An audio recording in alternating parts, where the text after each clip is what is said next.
more of a ball, and you guys are gonna take your thumbs and you're just gonna pinch into the middle of the clay, okay? So let's say if I'm making a turtle, I need to have a nice round shell, right? So I'm gonna use the pinch pot method to create that shell. The important thing is that you don't have any walls, this would be a wall, that are too thick. You don't want it to be too thick. So, but you also don't want it to be too thin. That's the whole thing with clay. You always want to have, there's always this like, don't want it to be too thick, you don't want it to be too thin. If it's too thick, it can explode in the kiln. It's more likely to explode because it's hard for it to dry all the way, and so then when you put it in the kiln, it dries at different rates and then it explodes.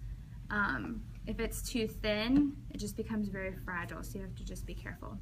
Okay, so this is maybe a little too round for my turtle, so now I'm going to try to flatten it out a little bit.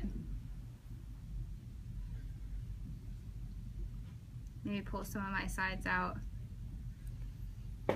here and there.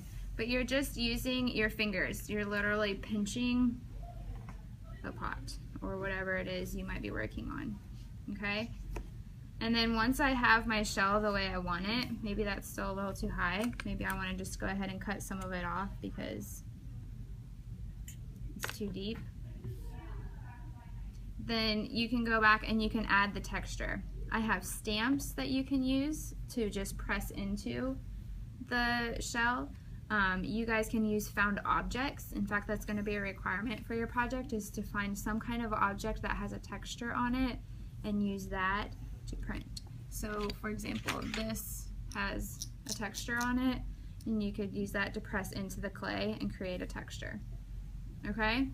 So you guys will be needing to look for found objects at home. This would be a texture too because it'll leave a stripe in there. Okay, that's pinch pot.